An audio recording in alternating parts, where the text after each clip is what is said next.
نیکبخت وہ ہے جو دوسروں کو دیکھ کر نصیحت پکڑے، دنیا میں موت کا خوف اور رزق کا غم نہ کر، کیونکہ یہ دونوں اپنے مقررہ وقت پر ضرور پہنچیں گے۔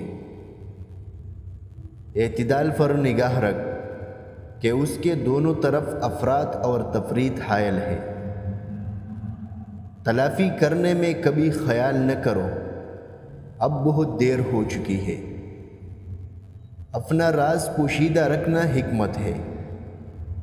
بچپن کا علم پتھر کی لکیر ہوتا ہے۔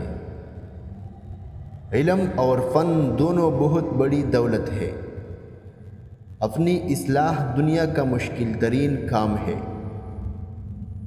دولت کے بھوکے کو کبھی راحت نہیں ہوتی۔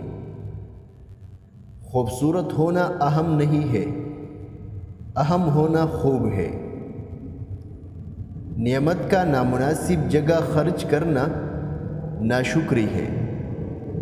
باپ ایک کتاب ہے جس پر تجربات تحریر ہوتے ہیں۔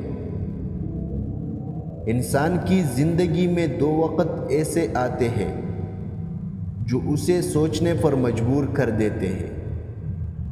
پہلا وہ جب اسے کسی چیز کی ضرورت ہو اور وہ اسے نہ خرید سکے، دوسرا جب وہ اسے حاصل کر سکے۔